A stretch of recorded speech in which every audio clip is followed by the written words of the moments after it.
오늘 함께 나눌 말씀의 제목은 당연한 것은 없다입니다. 요엘서 말씀을 함께 나누는 중에 시온에서 들리는 나팔 소리라는 제목으로 지난주에 말씀을 나눴습니다. 메뚜기가 지나갔지요. 그래서 남은 것이 아무것도 없게 되었습니다. 당연하다는 듯이 누리던 풍성한 것들, 그리고 수확한 것들로 만든 포도주가 이제는 끊어졌고, 그래서 슬피 울 수밖에 없는 그런 지경에 있을 때 하나님의 말씀이 시온에서 나팔을 불라 하신 거예요. 시온에서 불린 나팔 소리의 목적은 뚜렷하고 명확합니다. 하나님에게서 멀어진 백성들, 하나님을 잃어버리고 하나님의 주신 은혜인 줄을 모르고 살던 하나님의 백성들을 다시 하나님의 말씀 가운데로, 하나님의 임재가 있는 곳, 하나님 앞에 소제를 드릴 수 있게 되었던, 하나님께 전제를 드릴 수 있었던 그곳으로 다시 돌아오라 부르신 겁니다. 사람들이 착각하고 있었던 게 있었어요. 풍성한 것들이요, 당연하게 있는 줄 알았던 가을이 되면 열매가 맺는 것, 그것들로 당연하다는 듯이 포도주를 만들고 그것으로 먹고 취하는 일이 당연하다는 듯 누리던, 그래서 그 풍성한 것, 그것을 힘삼아서 하나님께로부터 멀어졌던 사람들을 메뚜기로 치시고 그 풍성한 것을 빼앗아 버리신 다음에 나팔을 부신 겁니다. 돌아오라고요. 근데 돌아오라 할 때 요엘서에서 가장 중요한 말씀이던 구절이 있었는데 2장 13절 말씀이에요. 부분만 제가 써놨습니다. 같이 읽죠. 시작. 너희는 옷을 찢지 말고 마음을 찢고 너희 하나님 여호와께로 돌아올지어다. 아멘. 이 말씀이 그저 회개하라 한 말씀으로 들으면 안 되는 말씀인 것은 마음을 찢어라 하신 말씀 때문이에요. 옷을 찢는 일을 이제는 그만두라 하신 말씀 때문입니다. 우리가 그동안 옷은 많이 찢어봤거든요. 하나님 앞에 경고를 당한 뒤에 하나님 앞에 와서 회개하는 척 해봤거든요. 매번 같은 제목으로 하나님 잘못했습니다 그래 봤고, 매번 같은 이유로 하나님 앞에 두들겨 맞고 돌아와서 하나님 다시는 그러지 않겠습니다 해왔거든요. 그렇게 위기가 넘어가면, 그렇게 가슴 아프고 슬프고 억울하고 답답했던 시절이 지나가면 언제 그랬냐는 듯이 다시 하나님을 떠나갔던 우리들, 다시 언제 그렇게 울었냐는 듯이 예전 하나님에게서 멀리 살면서 세상의 쾌락들과 이생의 즐거움들에 빠져 살던 우리들의 그 회개를 하나님 뭐라고 말씀하신 거냐면 옷을 찢다라고 말씀하신 겁니다. 이제 그것으로 속아주지 않으시겠대요. 회개하는 흉내를 내고 회개하는 척하던 것들 이제는 멈추라 하십니다. 진짜 이제는 바뀌지 않으면 다음은 없어 라고 말씀하신 거예요. 이미 메뚜기가 지나갔어요. 메뚜기가 지나갔으니까 먹을 게 없어진 거잖아요. 지금 고속도로를 타고 이렇게 운전하면서 지나가 보니까 한참 보리가 누렇게 익어 가더라고요. 보리가 누렇게 익어가면서 제일 먼저 든 생각이, 옛날 가난하던 시절 지금이 딱 보릿고개 였겠구나. 지금이 제일 배고프던 때, 지금 먹을 것 없어서 풀뿌리 캐서 먹던 때, 우리는 잘 모르는데, 저만 해도 그거 잘 모르는데 우리 아버지가 이야기하시던, 우리 부모님 세대들이 말씀하시던 그렇게 찢어지게 가난하던 그 특별히 가난하던 때가 요즘이구나. 아직 보리가 수확이 되지 않았잖아요. 아직 보리가 곡식이 되지 않은 때 아니에요. 며칠 더 있어야 돼요. 며칠 더 있어서 그 녀석이 다 익어야 되고, 그렇게 추수한 다음에 쌀이 되어야 되고 보리가 돼야 되는데 아직 그게 안 된 거예요. 며칠 더 남았어요. 한두 주 더 있어야 되는 거예요. 이미 그렇게 된 거예요. 이미 배고프고, 이미 다음은 하나님의 은혜가 나타나지 않으면 다음은 기대할 수 없게 된 그날인 겁니다. 그날 하나님 말씀하신 거예요. 더 이상 옷을 찢는 것으로는 속아주지 않겠다 말씀하신. 더 이상 회개하는 척하다가 상황이 달라지면, 다시 평안해지면 다시 풍성함을 얻게 되고 나면 언제 했냐 그랬냐는 듯이 다시 세상으로 돌아가는 그 일, 그 짓에 이제는 속아주지 않으시겠다 말씀하신 겁니다. 옷 그만 찢어라, 옷값도 아깝다 말씀하신 거예요. 삶을 바꾸지 않으면, 마음을 바꾸지 않으면, 이제 습관을 바꾸지 않으면 다음은 없다 말씀하신 거예요. 그렇게 우리를 부르신 겁니다. 근데 이 요엘서 2장 13절 그 이후의 말씀을 보면 누가 돌아와야 될 건가? 누가 선포된 하나님의 금식하는 절기에 하나님 앞에 와서 옷을 찢지 말고 마음을 찢는 일을 누가 해야 될 것인가 하고 한 사람 한 사람씩 써놔요. 2장 15절 말씀입니다. 같이 읽어요. 시작. 백성을 모아 그 모임을 거룩하게 하고 장로들을 모으며 어린이와 젖 먹는 자를 모으며 신랑을 그 방에서 나오게 하며 신부도 그 신방에서 나오게 하고. 예외가 없다는 말씀이에요. 그러니까 믿음 있는 어떤 사람들만 오면 된다고 말씀해 주시지 않는 겁니다. 사실은 여기서 유독 눈에 띄는 것은 신랑과 신부예요. 그 신방에서 빼내오래요. 거기 더 이상 있지 말래요. 여러분, 유대인들, 이 이스라엘 사람들에게 전쟁이 나도 소집에서 예외가 되는 경우가 있습니다. 뭐냐 하면 어제 결혼한 사람들이에요. 어제 결혼한 사람들은 그 1년 동안은 전쟁이 나도 군사로 소집되지 않습니다. 예외가 돼요. 그 남편에게는 의무가 주어집니다. 아내를 기쁘게 할 의무가 주어지고 새롭게 만들어진 가정에 서로에게 익숙해질 의무와 그리고 또 그 과정을 누릴 수 있는 권리가 주어져요.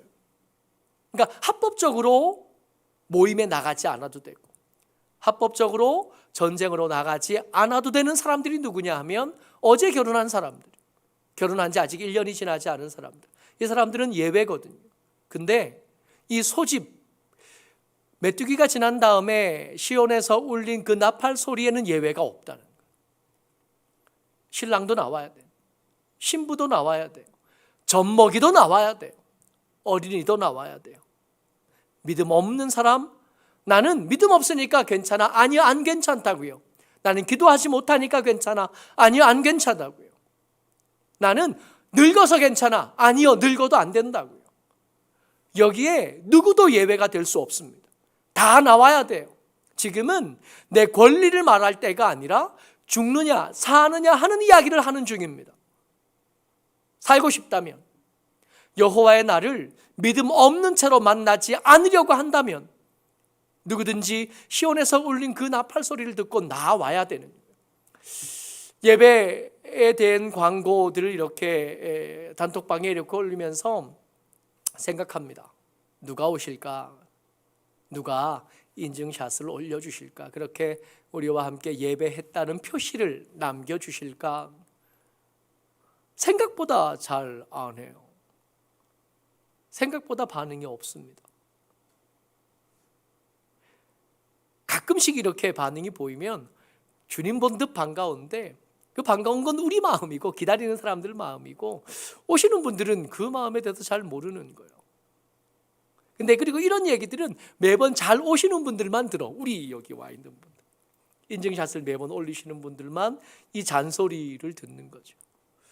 어쩌록 하나님의 말씀이 우리의 귀에, 우리의 말에 아픔으로 또 뜨거운 물에 손가락을 대이는 뜨거움으로 들려지시기를 주의 이름으로 부탁을 드립니다.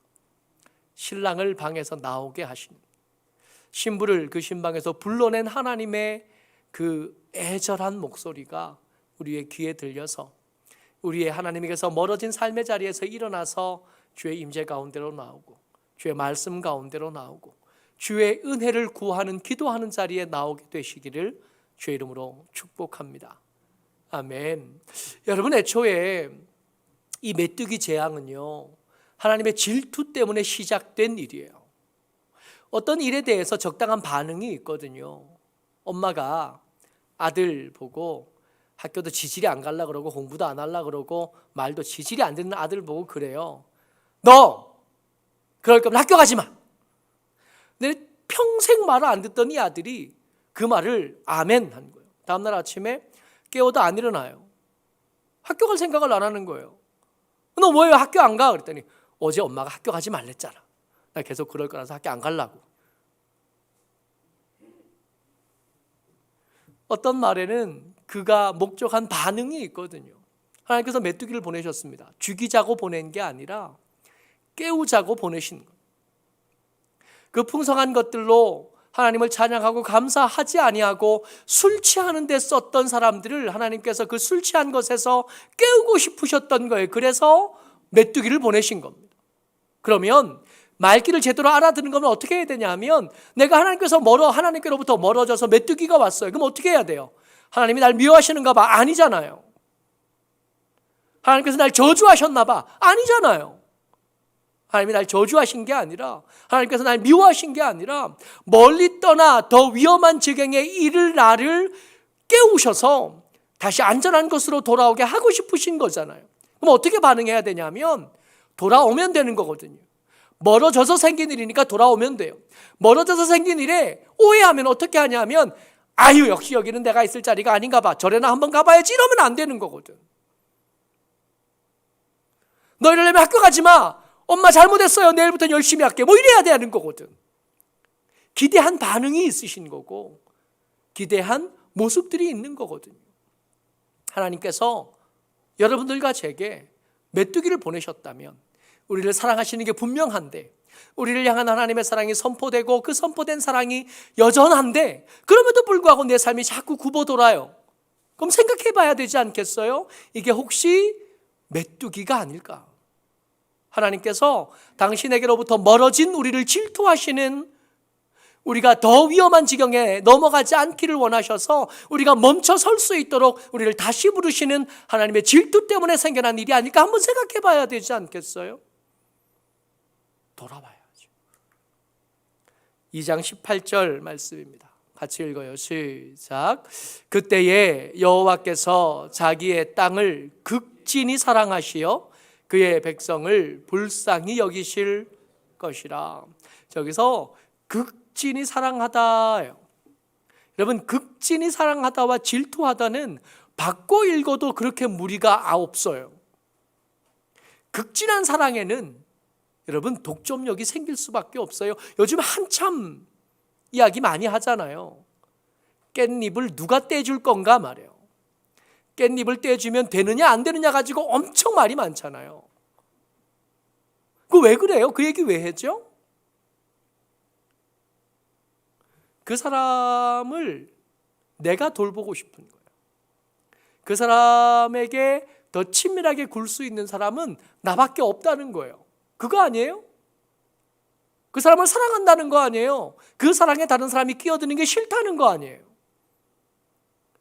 내 여자친구가 굳이 싫다는 걸 그거 떼줘가면서 싸워가면서 뗄 일은 아닌 거잖아요.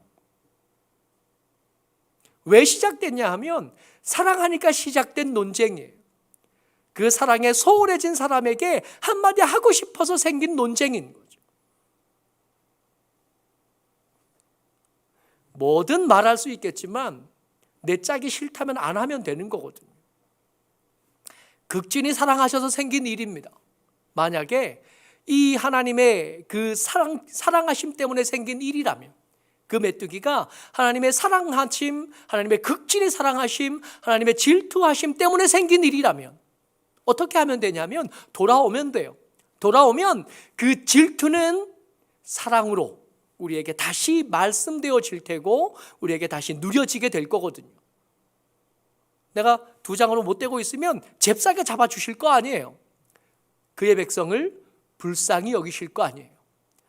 당신에게 맞아서 그렇게 신음하고 고통하는 백성들 돌아와서 그렇게 금식하며 하나님의 은혜를 다시 구하는 그들에게 하나님께서 그 나름의 대책, 우리가 생각하는 대책보다 훨씬 더 완벽하고 훨씬 더 풍성하고 훨씬 더 아름다운 대책으로 채워주실 거 아니냐 말입니다.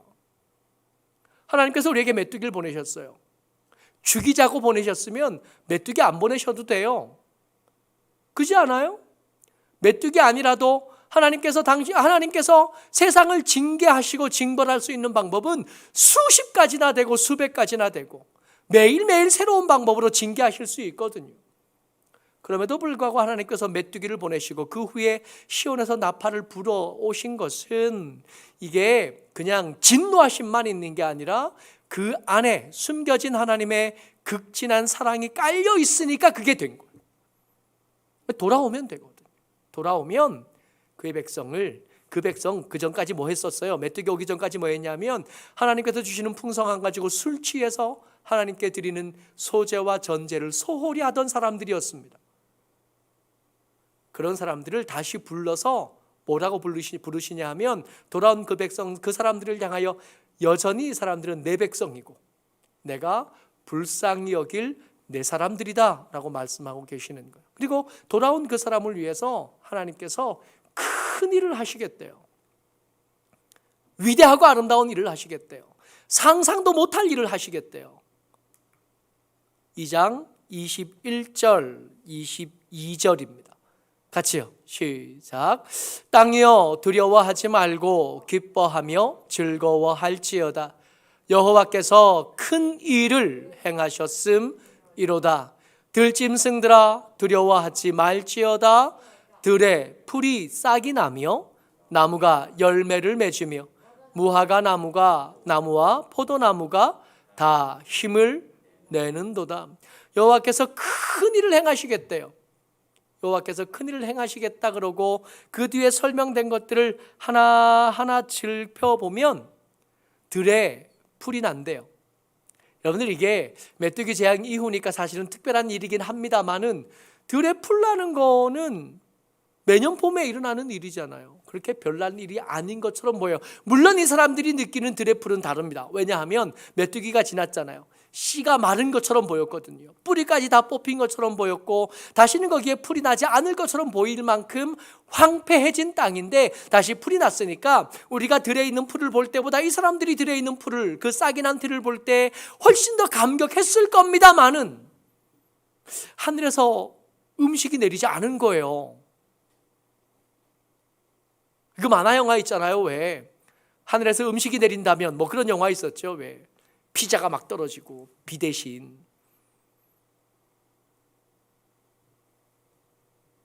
그런 일이 벌어질 거라고 생각해요.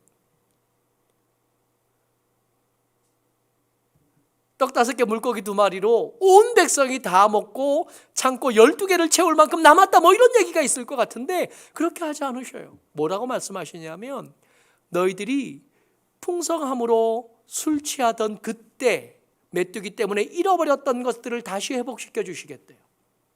그거잖아요. 들에 풀이 나고 무화과 나무가 힘을 내요. 무화과 나무가 힘내면 포도가 열리나요? 그런 거 아니잖아요. 무화과 나무가 힘을 내면 무화가 열리고 포도나무가 힘을 내면 포도가 열리고 당연하다고 느끼던 거, 당연히 매번 우리에게 있다고 느끼던 것들이 얼마나 귀한 것인지 알게 하실 거예요. 이게 여호와께서 행하실 큰 일입니다.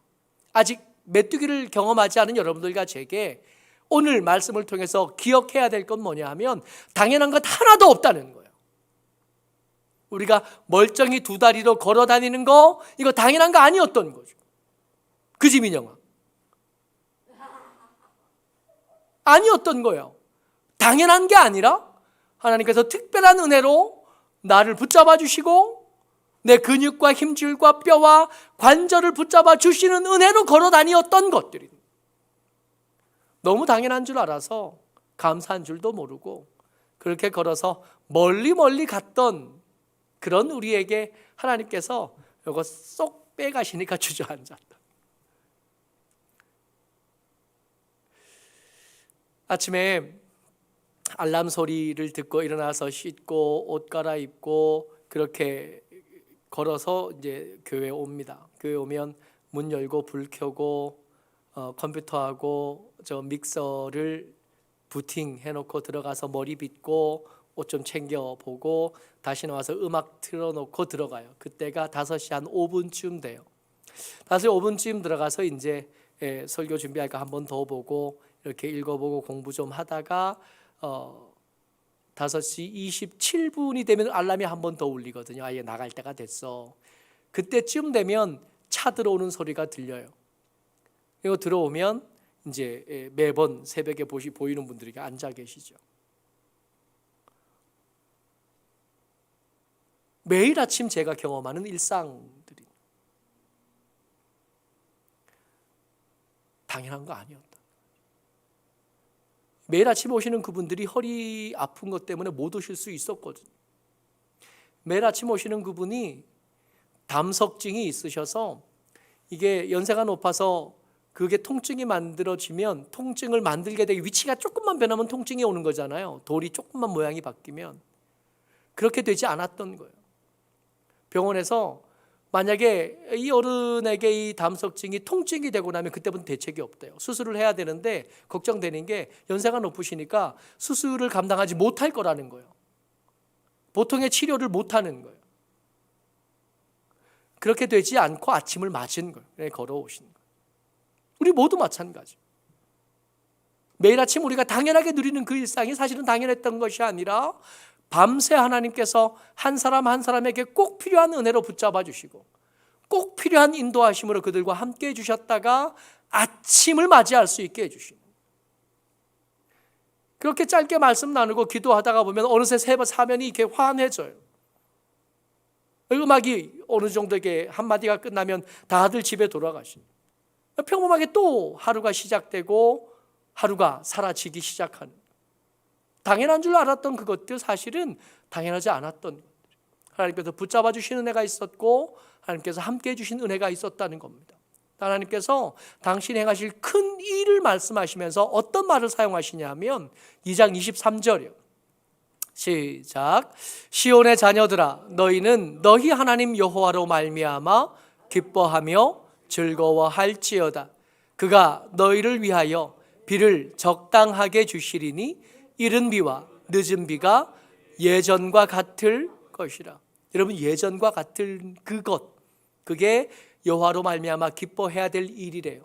그러니까 메뚜기를 아직 경험해 보지 않은 여러분들과 제게, 그리고 메뚜기가 저 때처럼 저렇게 참혹하지 않은 여러분들과 제가 기억해야 될 것, 지금 우리가 누리는 것들이 여호와께서 큰 일을 행하시면서 우리에게 베풀어 주실 그 예전과 같은 것일 수 있겠다는 겁니다. 여호와께서 여러분들과 제게 큰 일을 행하시면 지금을 회복하는 거예요. 지금보다 부유해진 어떤 나이로 돌아가는 게 아니라 지금 누리고 싶었던 어떤 것, 특별한 어떤 자리, 지금 누리지 못하던 어떤 것으로 데려가시는 게 아니라 지금 당연하다는 듯이 누리다가 감사할 줄도 모르고 살던 그것들이 다시 회복되게 되면 이게 얼마나 큰 여호와의 은혜였는지를 알게 해주시는, 예전과 같을 것이라. 지금 우리가 누렸던 거예요. 오늘 우리 고은이가 반주하면서 찬양하면서 곤란해했던 그거, 저녁에 아무 일도 없이 푸르스름한 저녁을 맞이할 수 있게 되었던 그거,